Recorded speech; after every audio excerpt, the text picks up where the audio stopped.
What's up, friends? Welcome to another episode of Syracuse Sports. My name is Brent Axe. It is great to have you on board here. Thanks for subscribing, by the way. Wait, you haven't subscribed yet? Come on now. Got to get on that. Spotify, Apple, Syracuse Orange Sports on YouTube. We would appreciate it if you would subscribe and follow, so that way when there's new episodes of Syracuse Sports, you won't miss a darn thing. We've had a lot of great conversations lately. Emily Leiker and I regraded the Syracuse football recruiting and transfer classes from 2020 right up until 2023. Fran Brown continues to add commitments to Syracuse as we speak. They've got 27 for the class of 2025. So it was great to kind of shine the spotlight on all the recruiting and transfers right up until the Fran Brown era began at Syracuse. Had a conversation with Noah Eagle, the son of Ian Eagle and one of the more prominent play-by-play broadcasters out there, no longer up and coming. He has just arrived and will be calling Team USA basketball for the Olympics. So there's some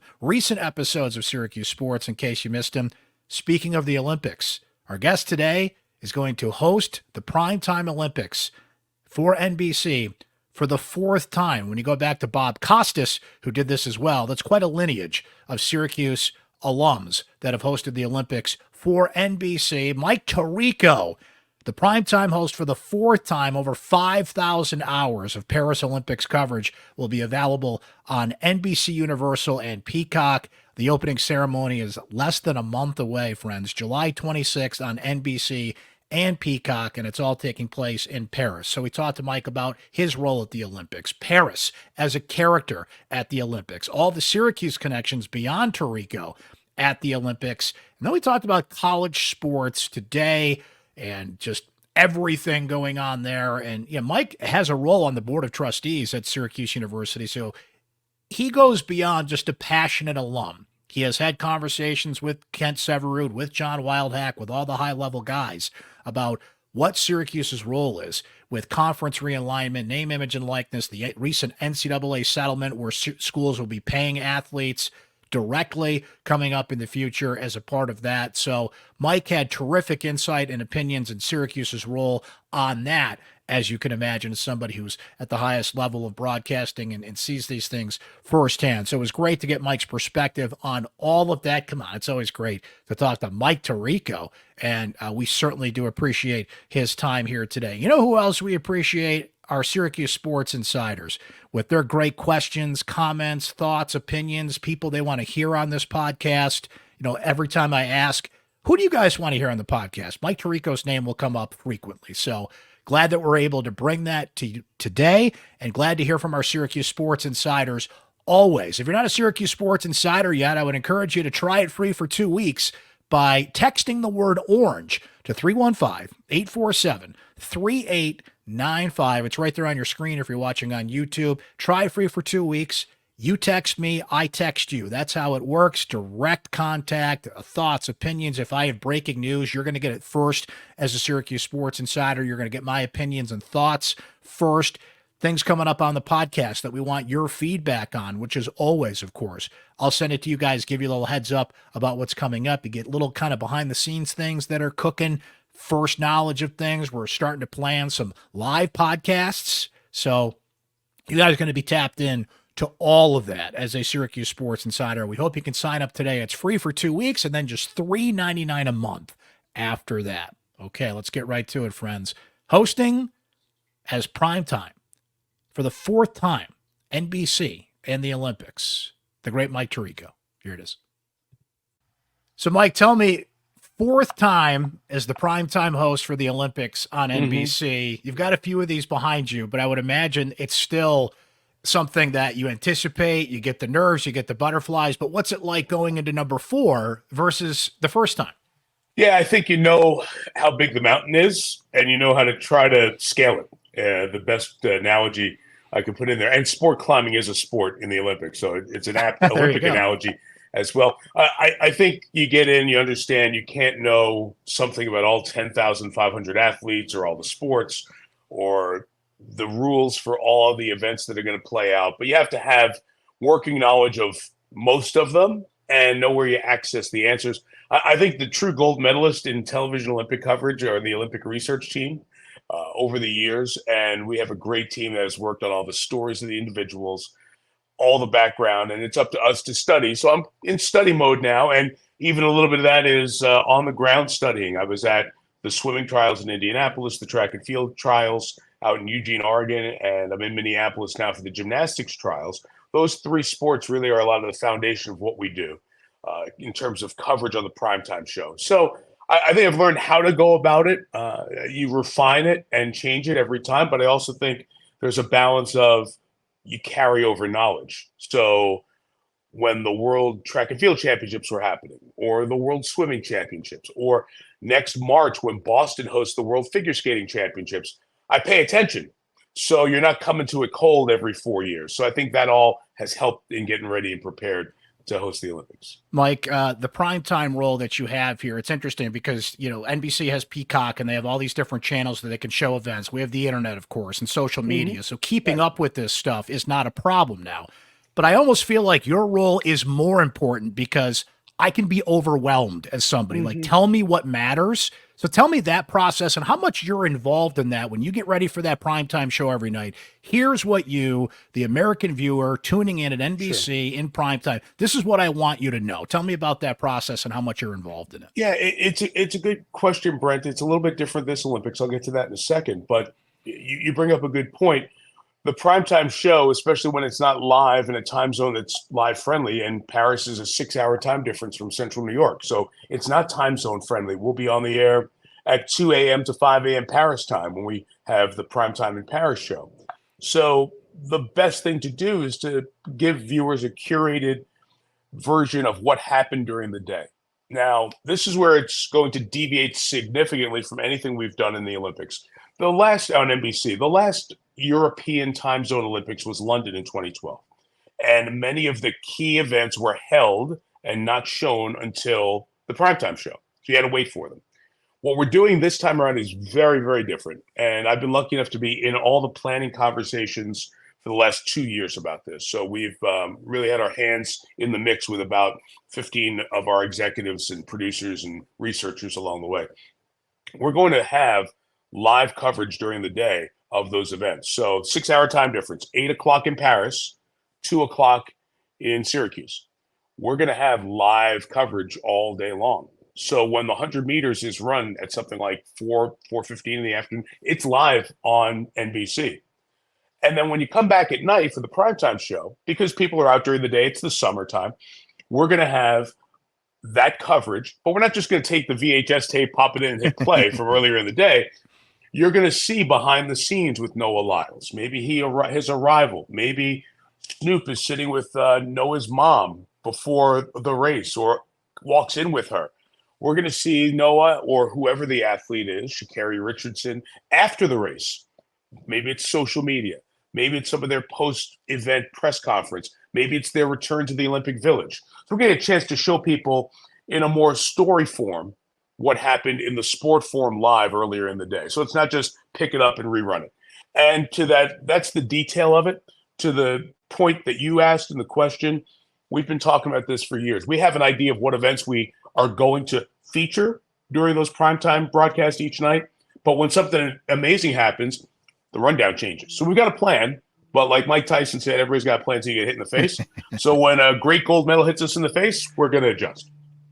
So, Mike, when back in the day when you took the baton from Bob Costas and maybe had a conversation with Bob and got some advice, I'm sure the first thing that Bob said is, well, Mike, when you work with Snoop Dogg, here's what you need to do. Right, exactly. But exactly. It's amazing how this has evolved, and Snoop is taken. I mean, he is hilarious. He brings a perspective that is fresh and welcome here, and it just speaks to this is a television show. This is entertainment, and while you have all the Olympic analysts that have been there and done that and can tell us, why athletes did what they did, to bring in Snoop's perspective and make him part of this primetime show and a part of the Olympic coverage here. I'm just fascinated your perspective on how this whole thing has evolved, including Snoop being a part of it.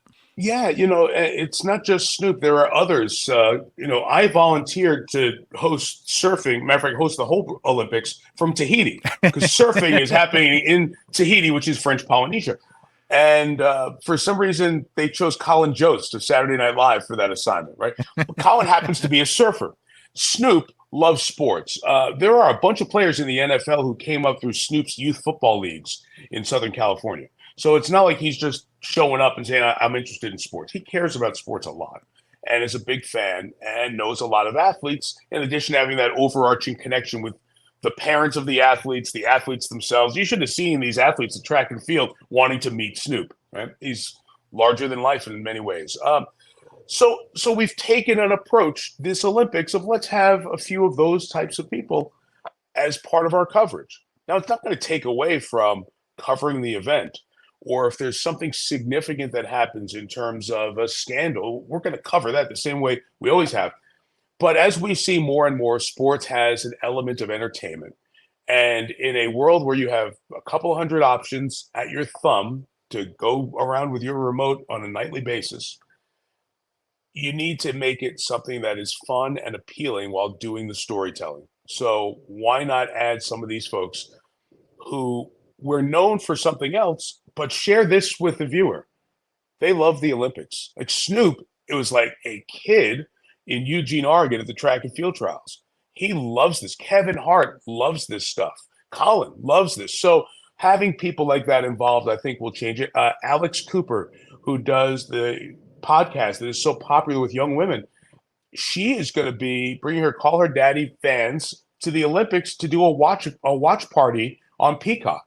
And it's going to bring people who may not sample the Olympics under the tent. And if they come and enjoy the Olympics, then we've done our job, because our job is to expose the biggest sporting event in the world to the most people. And if we're doing that in the U.S. by reaching out through different vehicles, then I think we're doing the right thing. It will never vary too far in our presentation from the athletes and the competition. That's the base. That's the foundation. We're going to deliver you meat and potatoes, but the side dishes and the desserts are a whole lot better and different than they used to look. And so I love that I work in a place where the theory was, let's try it. Let's do something different instead of just pop out there and give you the same 2-minute feature on an athlete that we did 8, 10, 12 years ago. Yeah, kind of on the same vein here, Mike. There's a lot of SU alums involved in, not only in front of the camera, but behind the camera. Yeah.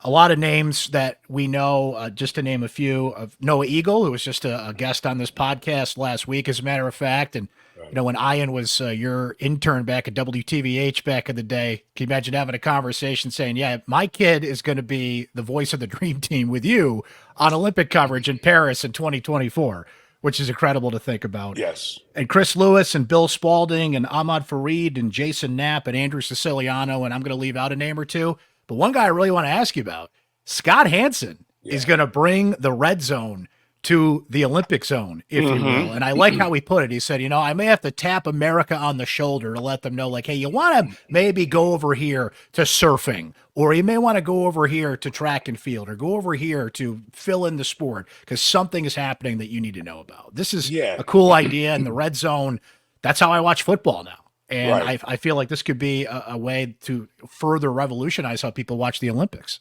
It definitely will provide something different. And it's been done before. And Andrew was one of the hosts last time around for the summer game. So it's been done a couple of times. And it's been wildly successful. I think the way Scott's personality has become part of Red Zone. It's funny because until last year, I had barely seen Scott doing Red Zone, because I was a DirecTV customer. So I always saw Andrew doing Red Zone, his version of it with DirecTV. And so it was an odd year for me to watch Scott do it after watching Andrew do it for so many years, and knowing that both were done by Syracuse guys is just really, really cool.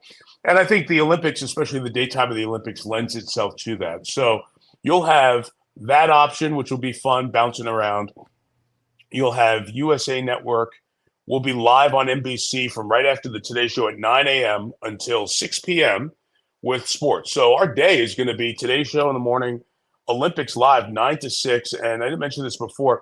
You have Craig Melvin from the Today Show and Rebecca Lowe does the Premier League. They host the first part of daytime. Then I host the middle part of daytime. So I'm going to do not just the primetime 8 to 11, but I'll be on approximately 2 to 5 every day. So when it's primetime in Paris, those big events are going on, I get to host that, and then I'll take a couple-hour break to get set for the late show and come back to the primetime show. And then after I'm done, I'm going to hand off to Ahmed Fareed.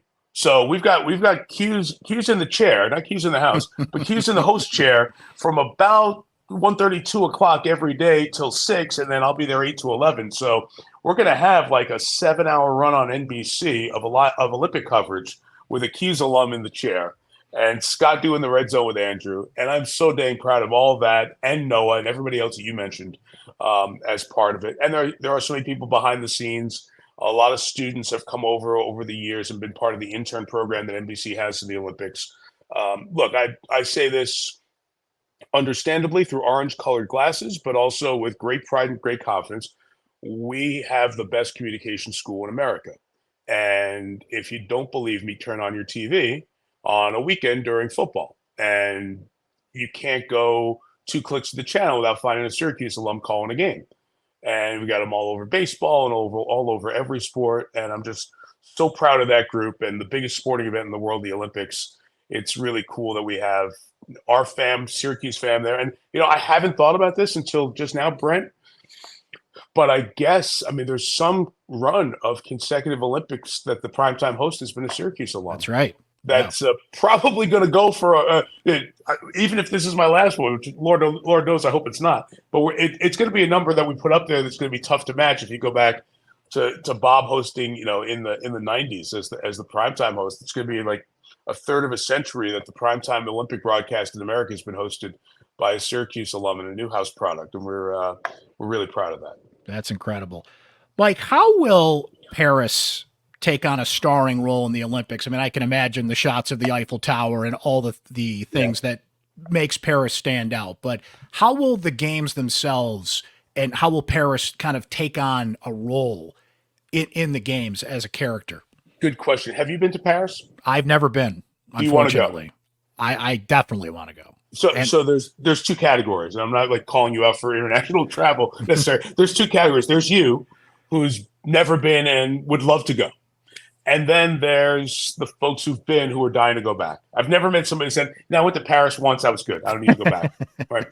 So yes, it's going to be a character. Yes, it's going to be a character because it's very accessible for American fans and European fans. And we're going to have fans in the stands, which we didn't have the last 2 Olympics in Tokyo and Beijing. And if we think back to the NFL games during COVID, it was nice that we pumped the fake NFL films and we put cardboard cutouts of fans in the stands, but those were dreadful. That was so dead, no energy, and you felt it. I remember broadcasting the game with Collinsworth. We're in the Superdome, and I'm focused on the field, and I'm watching Breezy's still playing. I'm watching Drew, and we're calling a play, and you're in a touchdown, and maybe it was Marcus Colston, I don't know, and the Saints take the lead, and you're into the moment, and then you kind of just take your view off the field for a second. There's nobody in the dome. There's nobody there. The place is empty, right? Yeah.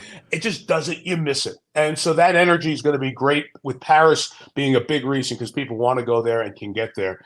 And we haven't had them in a while. But I think Paris is one of those things that it becomes a co-star. Venues can become co-stars. Lambeau always is for a football game. Wrigley always is for a baseball game.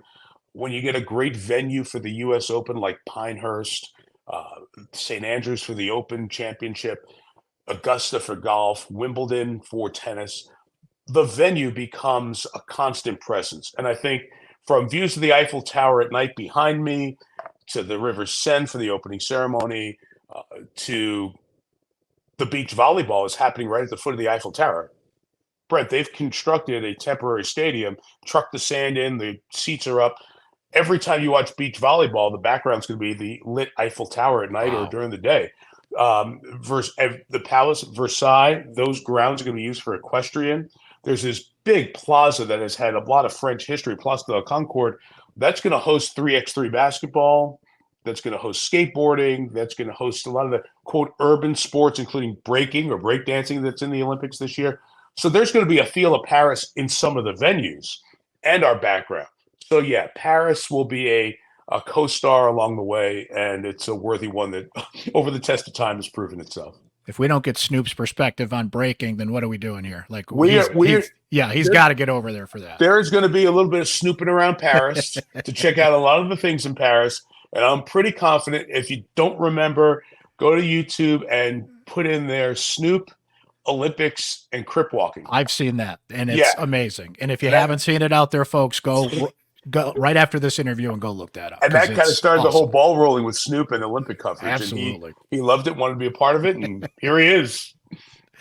Mike, switching gears a little bit here. It's my first opportunity to talk to you since what has been an eventful season here at Syracuse for a number of reasons here, including the hiring of Fran Brown as the new head football coach at Syracuse. And you certainly take a lot of pride in Syracuse based on our conversations. And of course, watching things, now you're posting on social media when Syracuse does well, and you've got that perspective. But you also come to this, you're on the board of trustees at Syracuse and have kind of been involved in the process and some things and can come at it from a couple of different angles here. So Fran has done pretty much everything you need to do to line up a new football team before he actually gets to coach a game. He just added a recruit as we speak today. They have 27 commitments in the class of 2025, and he's put a lot of energy into the program for a lot of things. So I just wanted to get your perspective here on what Fran Brown has done for football and how the energy has changed here heading into his first season as head coach from your perspective. No doubt. And with complete transparency, and you mentioned it, I am proud and honored to be a part of the board of trustees. And my comments will be as an alum and a sportscaster and not a trustee. Our trustees' voice comes through our chair, great Jeff Scruggs. And I always try to be respectful of a system that's worked very well, I think, for us over the last few years. So this is from a sports fan and somebody who is a Syracuse fan. Now, people always say, well, hey, do you root for the Lions because you live in Detroit? No, I root for one team, and I root for Syracuse.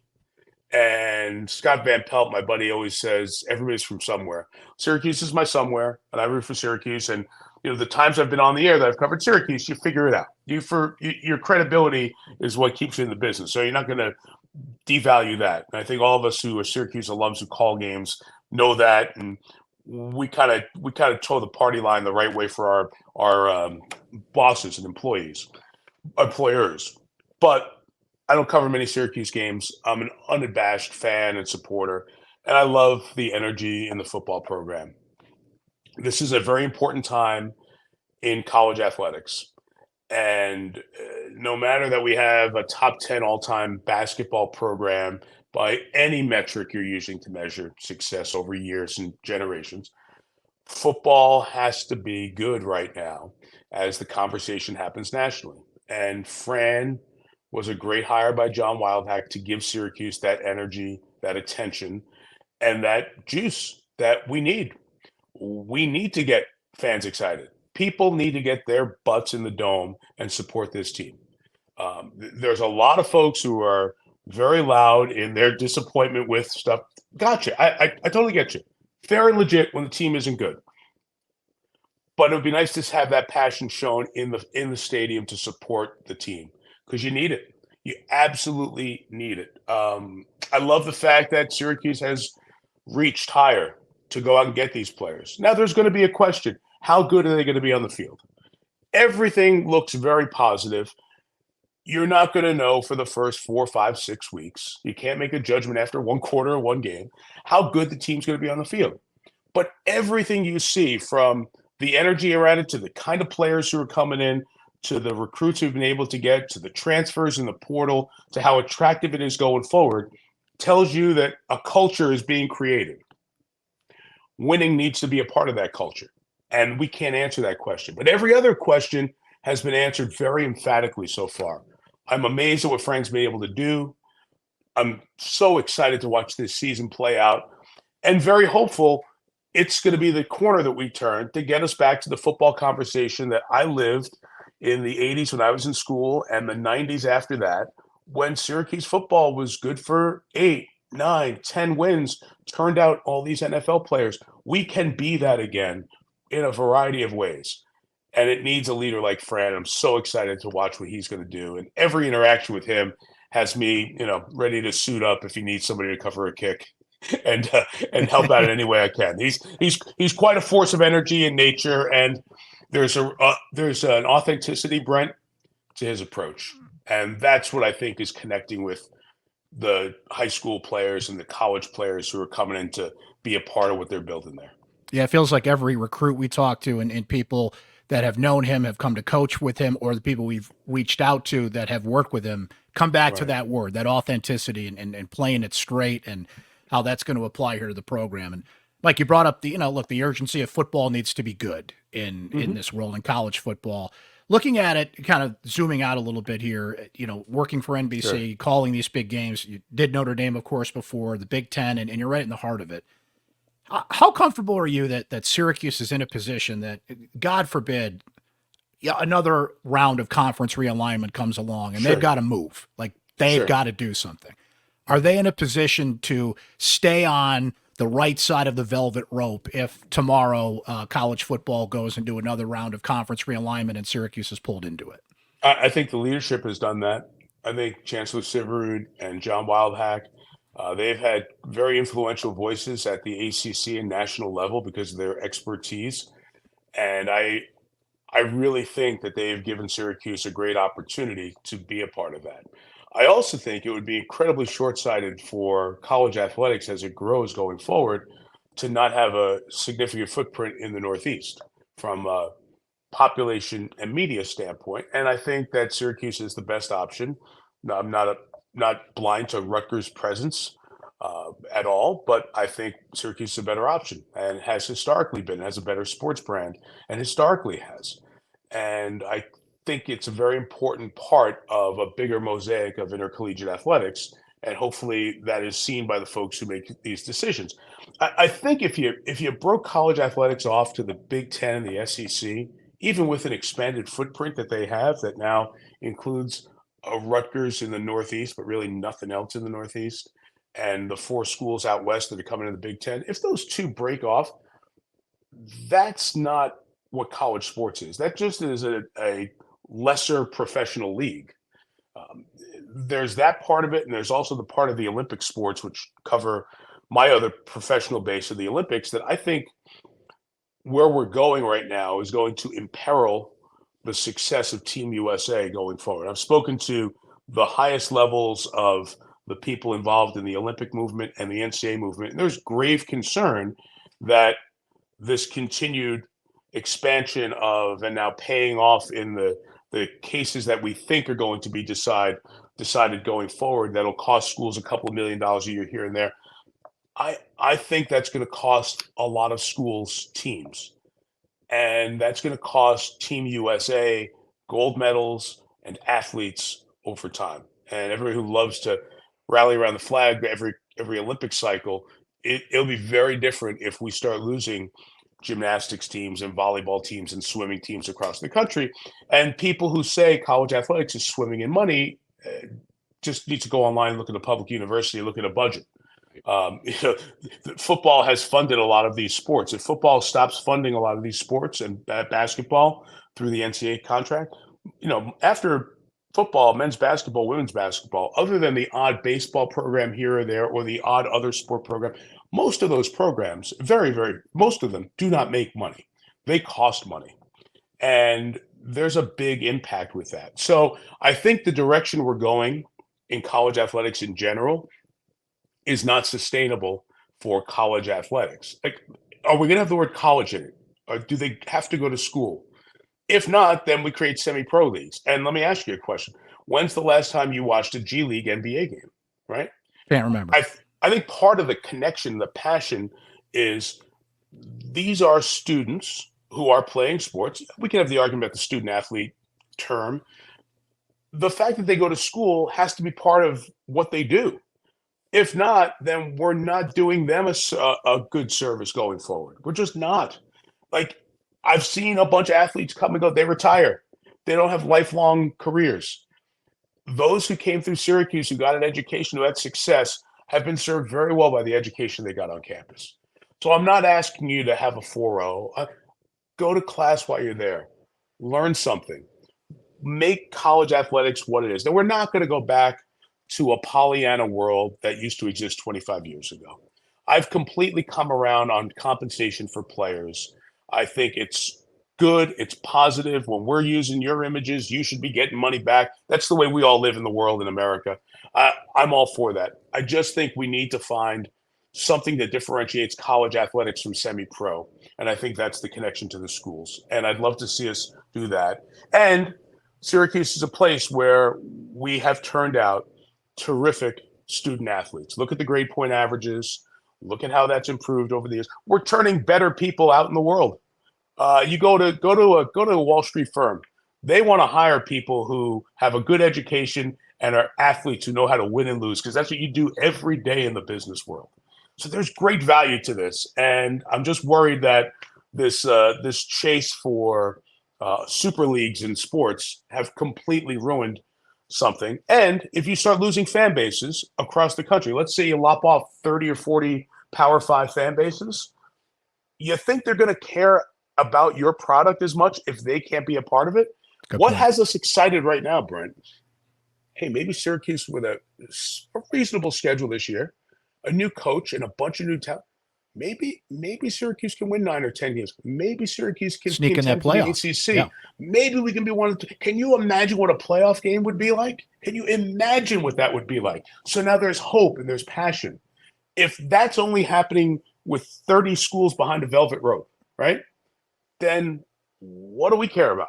And you start losing interest, and you start losing ratings, and you're not as valuable in your next media cycle. So it's a really stupidly long-winded, I apologize, but it's a podcast, so it's okay, answer exactly. I think Syracuse has a place. I think we're positioned to have a place. We've got a brand. We've got an identifiable logo, legacy, school colors, venue. We've had a lot of great athletes come through. We've had Hall of Fame athletes in both sports come through, in the two main sports. Look at what Felicia Jack has done with women's basketball. We have a women's basketball program that within the last decade has played for a national championship too, by the way. We've got a lot to offer. And you go to New York, people know the Syracuse brand. That's right. And that's the place where all the business happens. So, yes, we have a place. It's a difficult time. I hope the leadership is broad in college athletics and not narrow to say we're going to take care of our 32 that are here now and just kind of go off on the side. I think that would be short-sighted long-term for college athletics. I appreciate your perspective on that, because I think Syracuse is in a position where you're trying to maintain some of those traditions, right? Just recently, the 44 debate sparked up again. I'm sure you saw that. Oh, yeah. And I think that's part of it, because people want to hold on to traditions as much as you have to move with the times, be where the money is, be where the TV money is, and all those things. This is still supposed to be college athletics. And what you said a moment ago made me think of a story, Mike, because you brought up the Olympic sports and what Syracuse is dealing with. There's always a Syracuse connection, right? And I actually brought this up with Noah last week. Maybe you were there and you remember this. In '88, John Thompson coaches Team USA. They lose. That next Syracuse-Georgetown game, someone painted this on a sheet and hung it from the rafters at the Dome. And it said, "Where's the gold, John?" Right? Yep. Next thing we know, we've got the dream team. Right? So it's a mix of amateur athletics, but professionals coming in here. Now come full circle in 2024, and that world has never been more knocking on each other here in terms of, well, are you a professional athlete? Are you a college athlete? Are you negotiating NIL terms and everything? And it's fascinating to watch from a journalist perspective, but I'm with you, having grown up here in Syracuse and having experienced college sports, like, end of the day, I still want this to feel like college athletics. So that's my long-winded way of asking kind of what you said, the position Syracuse is in. How long can they maintain this? How long can Syracuse maintain this? You said it. They're going to have to start paying out anywhere of $18 to $20 million a year to athletes. And it just feels like the further we get down the road, the more we're getting away from what this is supposed to be. It's not a Syracuse problem. It's a 40 to 50 to 60 institution problem, right? The Big Ten and the SEC are in a different category because of their media deals. Now, what's the next chess piece that allows the ACC, the Big 12, those remaining Pac-12 schools, the Big East schools, not in the football side, those schools to continue to compete? Do we want to take 50 schools and say you can't play? That's what makes college football different from the NFL is it's noon. Here's a game from the ACC, and here's a game from the SEC, and it's 11 o'clock, and here's a West Coast game. Well, now we've kind of damaged that with the Pac-12 dissolving a little bit. And you wait to see what that feels like over the next couple of years, right? It's going to feel different. I know the Pac-12 will be in windows on Friday night on Fox, late night Saturday nights, NBC will get Washington, Oregon, USC, UCLA, Some of that will improve our Big Ten schedule. I get all that as these things expand nationally, and maybe 120 schools is a bit untenable. Maybe I don't know what we're up to in college basketball, 340 something. Maybe that's too much to go from 340 to 68, right? Fine. There's adjustment and there's changing because this entire ecosystem is changing. But we're not alone, right? We're not alone. I think if you sat back and said, look at these private institutions that are there, should there be a place in the mosaic of college athletics for those schools, or is it the domain exclusively of the public schools? And you have, Notre Dame, which is in a unique space, obviously, Vandy and Northwestern, who are in conferences that are having this large revenue pool. Yet those schools, when you look at their enrollment, their academics, all that, they're different animals. My daughter just graduated Northwestern. I've seen that firsthand for the last few years. It's a different. It reminds me a lot of us. It really does. You've got Miami, you've got Wake, you've got Duke. These schools need to have a place in this mosaic. Should have a place. I should say need to. Should have a place. You have Stanford. All these private schools should have a place in the mosaic. So you're talking about not just us, but a lot of schools who are in this boat. And then you start taking on the schools in the Big 12, the schools like a West Virginia, a school like a Boston College in the ACC, a school like Oklahoma State, right? A lot of these schools, I can close my eyes, Brent, so can you. You can think about great games you've seen at Gallagher-Iba with Oklahoma State. Mm-hmm. Great basketball games. You can close your eyes. You can think of sensational games played in Morgantown for football.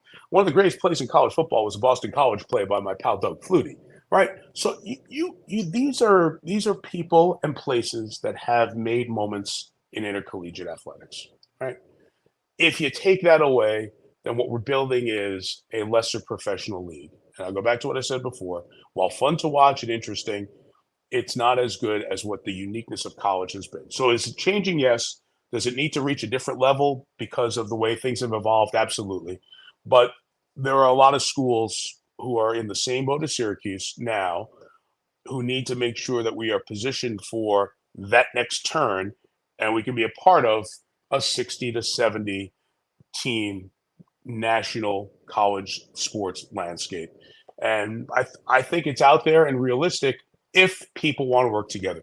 Do the people involved want to work together to have this nice national college elite level, or do they want to just make it one 30 some odd team semi-pro offering? That's the question that needs to be answered. And the people have to. I wish most schools around the country had a chancellor like our chancellor who actually is willing to take on some issues and lead some conversation. You got a lot of people who've been walking around going, "Hey, I don't know that we're getting checks from these leagues. That's great. We'll just keep getting them and not touch it." Chancellor Syverud has been so good in taking leadership to try to find solutions. I wish other university leaders, because that's where it has to happen, I wish those people would step up to the level that Chancellor Syverud has to try to make an impact on the future of college athletics for 10, 20, and 30 years after. I've gone over my time, Mike, but I did want to follow up on that because you brought up Chancellor Syverud. He has put a proposal out there. Essentially the super conferences, and we'll see if that gains any traction here. There's still a lot of behind the scenes conversations going on that. Quickly, have you spoken with Chancellor Syverud on that? Are you familiar with the proposal? Like, how tapped into you are? You mentioned, of course, he's been out there and active on these things, but on what he's trying to get accomplished here. Have you had conversations with him about that, or what do you think of his plan? I have. I won't share the details of the conversations, but I certainly have. And it's a realistic look at a lot of things I was just talking about. Ken, in the framework of universities' missions, we have competitive national athletics and something with a common sense approach. Now, there are certainly challenges out there, but conversations need to be had, and realistic conversations that I don't think have been had, in large part because so many of the chief executives at universities around the country have been just coming into those jobs. There's been a lot of turnover in that space. They are very difficult jobs in the get through COVID, post-COVID, turmoil on campuses era.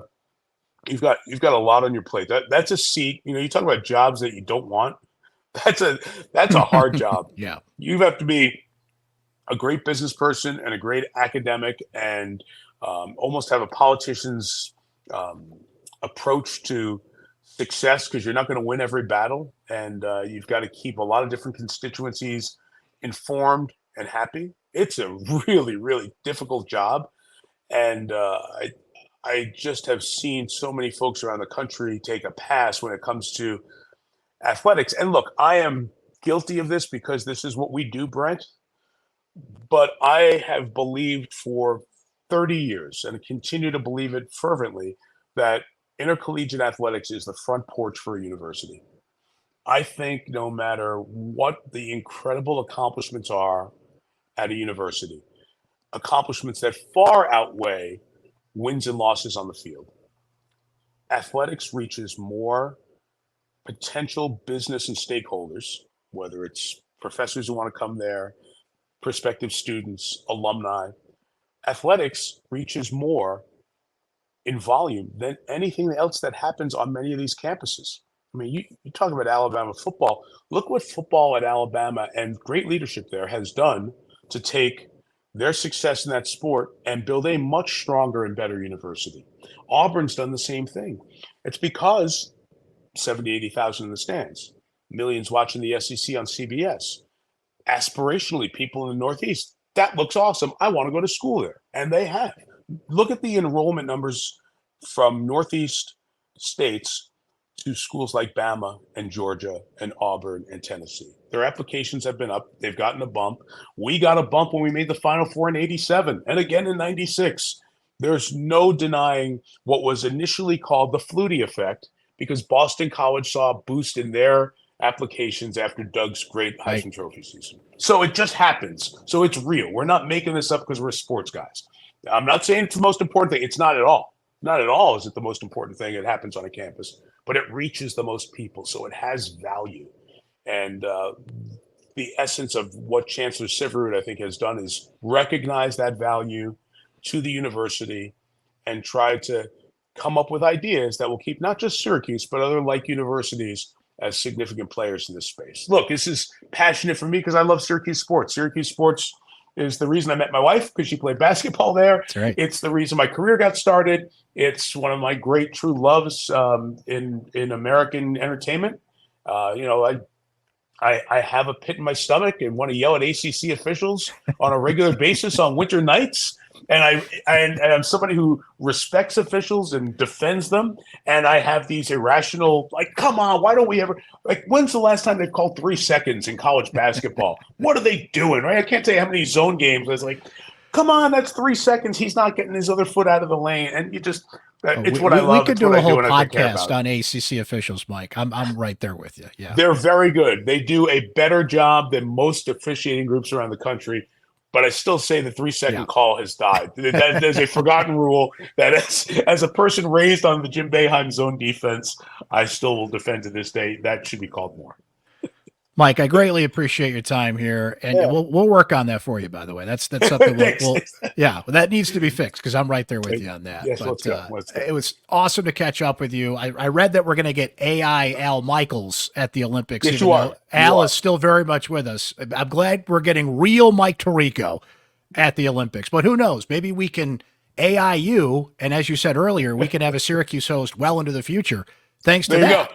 Yeah. There you go. But between me and Bob, we can co-host our AI versions in 20 or 30 years. We can have a Syracuse-only Peacock channel down the line that will be just the two of us hosting the Olympics going forward. It's a good idea. I would subscribe to that. I would sign up for that. So I'm in. Thank you, Mike. Best of luck again at the Olympics in Paris. It's always great to see you, and I can't wait to see you on our TVs next month as the Olympics get underway. Oh, thanks, Brent. And at the risk of sounding like an SEC football coach, go Orange.